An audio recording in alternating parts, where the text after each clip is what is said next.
There are a lot of things that we're afraid to do in life. It could be something that we love or something that we find interest in. But when we meet those things, when we really come face to face with those things, we really turn away from them. Why?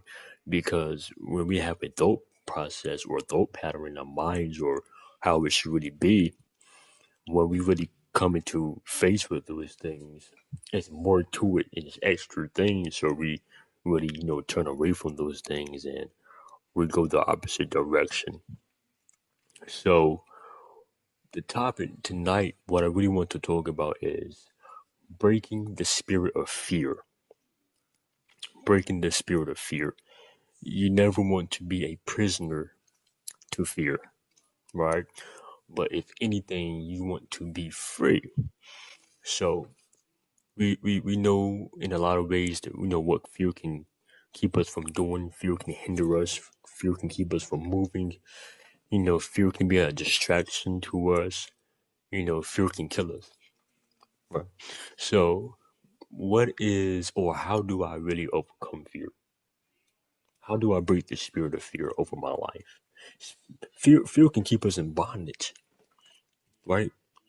So if we're saying that we want to do something in life, o- excuse me, or excuse me, or we want to pursue or conquer something, you know, you have to be, you have to really be hungry enough, right? So, yeah, to the point where not fear, not a person, not a thing can keep you away from that, right? People really tend to tell us, these radical things such as, well, I don't see you doing that, or you can't do that. Because you have to be reminded fear doesn't just operate in itself, fear operates through people as well. What do you mean by that? When people tell us something and we have a mindset from something and they make it so believable to the point where we're like, wow, okay, I don't know if I should do that, right? And that's trigger the enemy. So that's why I say you have to be really hungry enough. And another thing, you have to really be sure of who you are. Never let anybody defer you for what you want to do, right?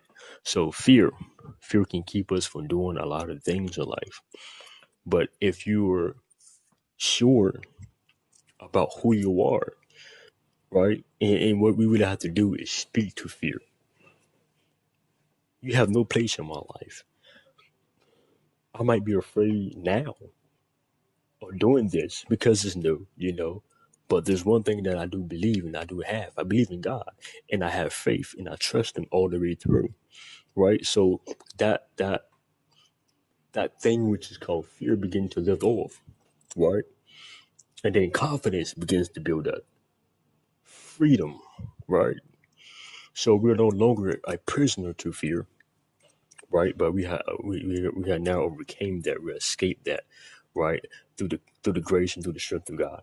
So another thing, with fear, um, when you're in a place or a position um, where you are not, really at a place where you so desire to be, you feel like you're stuck.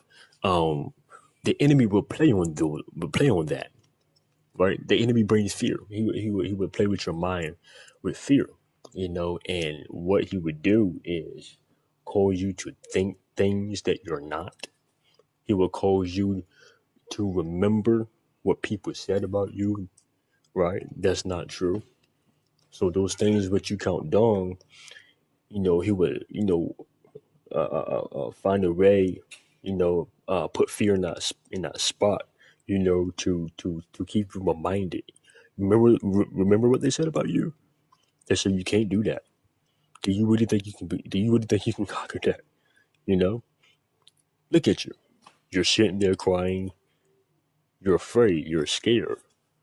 If you have that much fear, why go for it? And the enemy would do these things. That's his job. Remember, his job is to keep us from not knowing who we are, right? But it's not what he says; it's what Christ says. And don't allow fear to distract you. Don't allow fear to distract you. Remember, although you may be afraid of something at the moment, fear is not internal.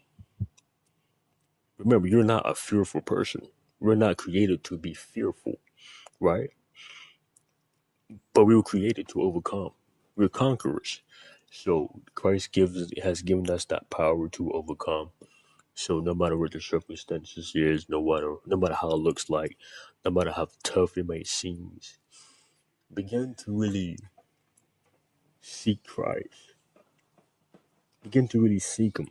Begin to pray more, pray harder. Because in certain situations, you can't just sit there like, well, this is over.